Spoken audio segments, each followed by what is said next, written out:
Hello, everybody. This is Odin of Mountain920 Online here, and today I'm officially doing my movie critic type reviews, things that my cousin from Virginia has recommended me to do, having a YouTube channel. So, the one I'm going to be starting off with is Star Wars, like I confirmed in a community post. So, I do have a script written so I can easily share the review I can do where I can be as honest as possible. So, here we go. About to read my script. Alright, so Star Wars The Phantom Menace. Star Wars The Phantom Menace is one of the first films of the prequel trilogy and the first or chronological chapter of the Skywalker saga. It is set 32 years before the original trilogy, making 13 years before the formation of the Galactic Empire during the era of the Galactic Republic. The film follows Jedi Master Qui-Gon Jinn, played by Liam Neeson, and his apprentice Obi-Wan Kenobi, played by Ewan McGregor, as they try to protect Padme Amidala of Naboo, who is likely played by Keira Knightley, then to Natalie Portman, in her mission to resolve an interplanetary trade dispute. They also confront the mysterious return of the Sith, with the force sensitive young slave Anakin Skywalker joining their efforts. CGI has taken George Lucas's advanced level to like the visual effects. Sure, it was critically mauled and hasn't had good acting. It won over the hearts of kids and adults alike. It struck a total emotional chord. It won over, no. Although it's one hell of a movie, the effects are inspiring and the sound set a new standard for John Williams. Jar Jar Binks may have had an annoying ass issue. It was freaked out creation, like with a part of like Roger Rabbit or Jerry Lewis and Bob Marley. I don't know how that makes goddamn sense. Uh, I think the Phantom Menace is a good start of the Star Wars universe. The pod racing is epic, and the fight scene against Darth Maul is enjoyable. But still, the film transforms cinema with CGI and practical effects, showcasing vibrant worlds like Naboo and Coruscant. It even enriches Star Wars lore by exploring the Jedi Order and its peak and reintroducing the Sith. Some of the shit in the film has a climatic lightsaber battle featuring reviving action and memorable score by John Williams. The movie shaped modern blockbuster trends, bleeding deep, storytelling, complex characters, and franchise building. It can be somewhat damn impressive. Moving on to Star Wars Attack of the Clones. The story for Attack of the Clones is set 10 years after The Phantom Menace, as thousands of planetary systems slowly decayed from the Galactic Republic and joined the newly formed, excuse me for the yawn, newly formed Confederacy of Independent Systems, led by former Jedi Master Count Dooku, played by Christopher Lee. With the galaxy on the brink of civil war, Obi-Wan Kenobi investigates a mysterious assassination attempt on Senator Padme Amidala. which leads him to uncover a clone army in service of the Republic and the truth behind the separatist movement. Meanwhile, his apprentice Anakin Skywalker, who gets first played by Hayden Christensen, is assigned to protect Amidala and develops a secret romance with her. Soon, the trio witnessed the onset of a new threat to the galaxy, the Clone Wars. It was one of my favorite Star Wars films that didn't seem to disappoint. It's easy to hail the imaginative computer images that George Lucas brought into the picture. There's a lot of strange new aliens and towering cities, including sites such as thousands of clones all marching in perfect ranks into a huge spaceship. To see the beginnings of the dark side and young Anakin Skywalker, all those experiences are there to be cheered by fans of the Star Wars series. And for them, this movie will affirm their faith. The dialogue is memorable. The film has received a mix of praise for action and criticism for dialogue and character development. It includes an exciting battle. Sorry for the yawn again. Showcasing numerous Jedi in action for the first time in live action, which is a badass awesome. The sequel to The Phantom Menace features a crucial plot development. Developments including the Clone Army's origin and Anakin Skywalker's transformation journey, and it adds layers to Star Wars lore, exploring the Republic's fall and relationships like Anakin Skywalker and Padme's romance. Moving on to Star Wars Revenge of the Sith. Oh man, this one's very impressive.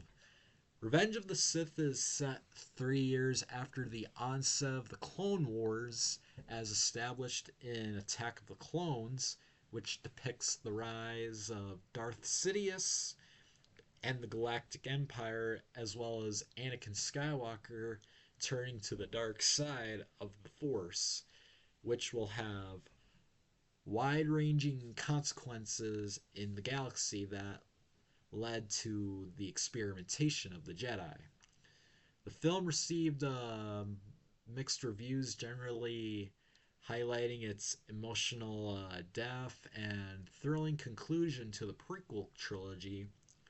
Critics noted that it brought the saga to a suitably thrilling and often poignant conclusion, while some reviews pointed out issues that with explosion and pacing. They acknowledged the film's engaging ride and significant box office success. Roger Ebert described it as a film that comes full circle, emphasizing its narrative and thematic elements. On a Metacritic, it is recognized as the best Star Wars prequel trilogy, with a score reflecting its positive reception. Overall, it is seen as a pivotal entry in the Star Wars saga. The acting for the film is really damn good, with all that ass kicking fighting on all the droid and shit. Yeah, all the droids. It was very impressive. The duel between Obi-Wan and Anakin was incredible. Oh yes, there's even a badass fight against the clones after they've betrayed all the Jedi as well. But yes, it is very impressive. It gave a descending conclusion to the prequel trilogy. The film explores themes of betrayal, tragedy, and the rise of Darth Vader, delivering profound emotional impact. Ewan McGregor and Martin or Hayden Christensen developer or deliver memorable performances, and the movie is filled with iconic quotes and dialogues. Key moments like Order 66 and Anakin's transformation are pivotal for the Star Wars saga. Masterful visuals and John Williams' compelling score enhance the movie's epic tone. This one has been one of my favorites. It is the best prequel. It's epic. Moving on to the original trilogy, Star Wars A New Hope.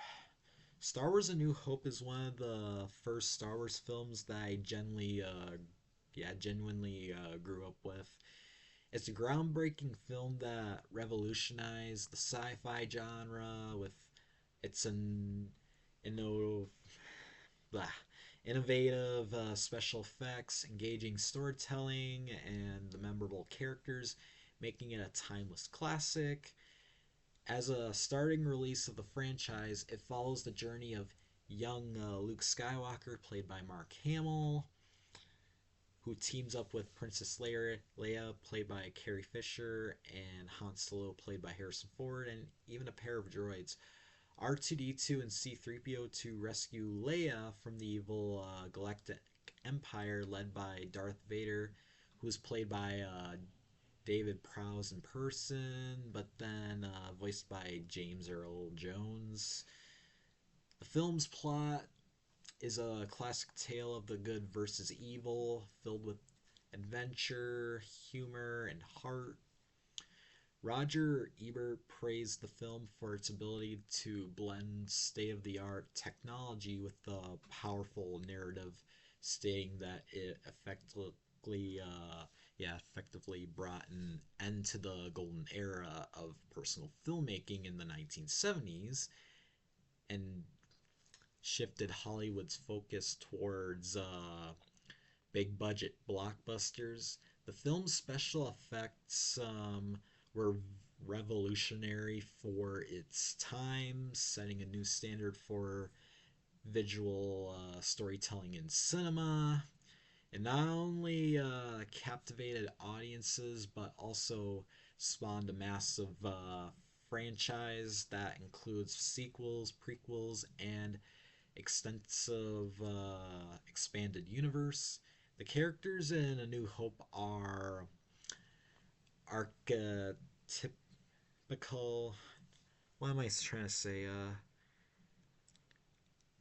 Archetypal. Does that even make sense? That word? I don't know. Yet reliable, embodying universal themes of heroism, friendship, and sacrifice. Albert noted that the film's charm lies in its good hearted nature and the strong performances of its cast, particularly the chemistry between the leads. The film's memorable characters, including the chemistry between the leads, film's memorable characters, including the wise.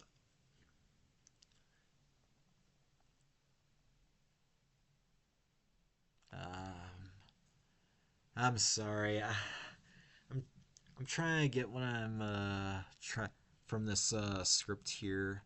So, like Ebert noted, that the film's charm lies in its good-hearted nature and the strong performances of its cast, particularly the chemistry between the leads. All right, the film's memorable characters, including the wise Obi-Wan Kenobi, played by Al Guinness, and the lovable droids, have become cultural icons. Critics have lauded New Hope for its entertainment value and imaginative storytelling. According to Rotten Tomatoes, it is considered one of the finest pure entertainments to reach the screen, appealing to a wide audience beyond just sci-fi film fans. The film's blend of action, humor, and adventure has made it a beloved classic that continues to resonate with the viewers of all ages. And I hope you forgive me for messing up for like while I wrote the script and reading it out loud.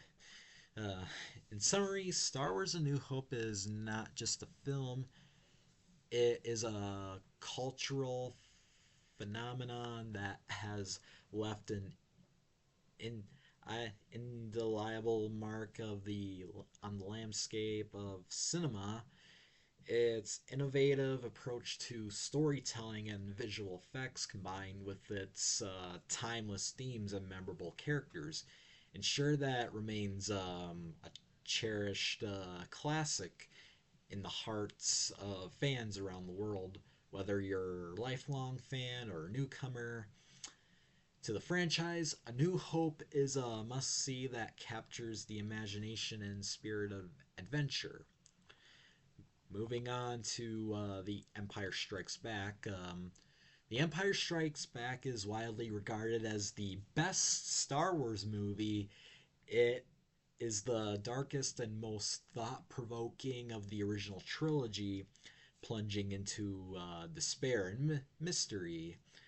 The film combines George Lucas's imagination, dark epic elements, and central humanism.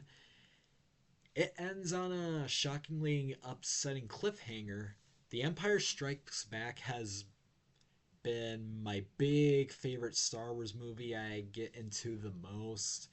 The acting is spectacular with the fight between Luke Skywalker and Darth Vader, especially Darth Vader revealing to Luke that he was his father all along, known originally as Anakin Skywalker. It gets anyone to go wild for a fun ride through the stars. It's also where Luke begins his training as a Jedi from Yoda. The Empire Strikes Back is a damn good must see. Moving on to Return of the Jedi. Return of the Jedi is a visually rich and emotionally resonant conclusion to the original Star Wars trilogy, blending action, character development, and imaginative storytelling like all the other films. It served as the final chapter in the original Star Wars saga, bringing close closure to excuse me for the yawn. So like arcs of beloved characters like Luke Skywalker, Han Solo, and Princess Leia. The film is notable for its blend of thrilling action sequences, emotional depth, and a variety of memorable new characters, including the infamous Jabba the Hutt and the adorable Ewoks. Roger Ebert praised the film for its visual richness and the density of its storytelling, noting that it offers more than just a space opera. It immerses viewers in a vibrant universe filled with imaginative creatures and settings. He highlighted the film's ability to balance action with character development, particularly the conflict between Luke and Darth Vader, which remains a central time throughout the trilogy.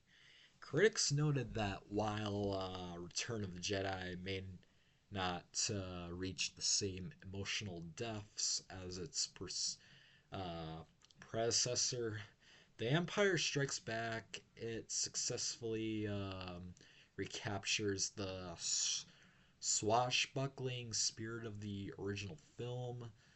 The film's spectacle and set pieces, such as the assault on Jabba's sail barge and the climatic battle against the second Death Star.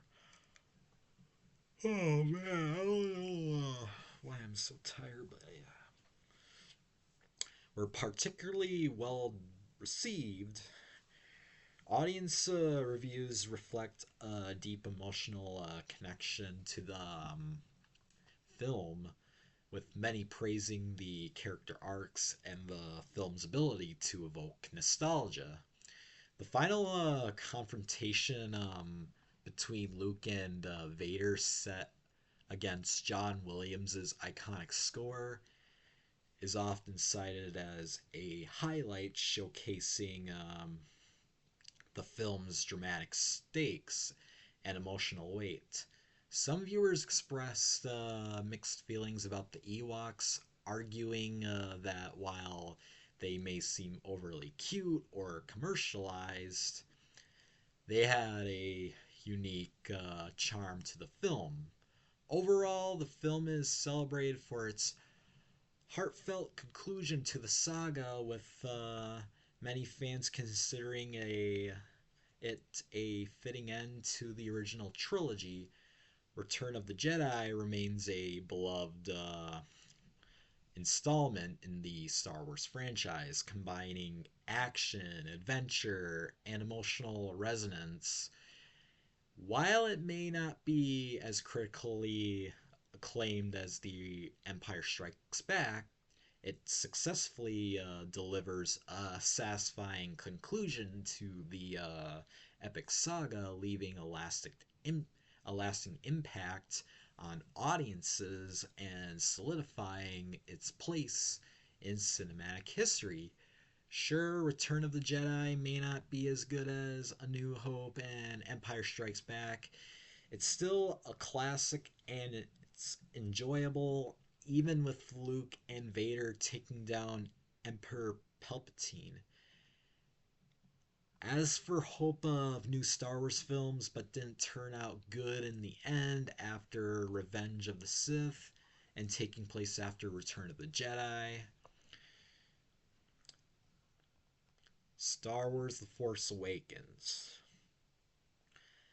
I thought I'd liked Star Wars The Force Awakens when I saw it, but it didn't turn out to go well. It was really exciting at first during the teases. Unfortunately, it turned out to be kind of shit. The film introduced engaging new characters like Rey, Finn, and Kylo Ren while returning the original trio. And it does combine heartwarming moments, emotional twists, and character driven arcs. Of course, with the rest of the Disney trilogy, things get woke. But I do enjoy the director's films known as J.J. Abrams. Alright, to Star Wars The Last Jedi. As it turns out, although The Last Jedi meets a relatively high standard for franchise filmmaking, Johnson's effort is unfortunately a disappointment. If anything, it demonstrates just how effective supervising producer Kathleen Kennedy and the forces that oversee this now Disney owned property are at molding their individual directors' visions into supporting an unified corporate aesthetic. Oh. Can I have Jans not interrupt me, damn it? Ugh. A process that chewed up and spat out Helmers such as Colin Trevorrow, Gareth Edwards, Phil Lord, and Christopher Miller, but Johnson was either strong enough or weak enough to adapt such pressures. As a result, is the longest and least essential chapter in the series. Of course, it shouldn't mean that it isn't entertaining. Audiences can still skip this film. This one does not go well either. Star Wars Rise of Skywalker. Oh boy, how disappointing did this turn out to be? Storytelling and character arcs faced criticism, including retcons and convenience resolutions that left some fans divided. Mixed opinions exist, but many agree the film provides emotional beasts and a fitting conclusion to the saga, this one gets considered to be the worst Star Wars movie ever. And you know how damn messy the entire trilogy gets. That installment is not very impressive. I've tried not to dislike the Disney trilogy, but I most of all prefer and recommend the original six movies. There you have it. Yes, the Disney trilogy has been successful, but it did not do well though, and I know fans did not like them. All right, this is all I could do for my like Star Wars movie review for my start of being like a movie critic in my YouTube channel. I hope this video does well, and hopefully I can make more videos like these in the future. But yeah, if you guys liked what you saw, make sure click like and subscribe and leave a comment down below and join my Discord fan server and follow me on Instagram. Links are in the description down below, and I'll see you guys in the next video. Goodbye.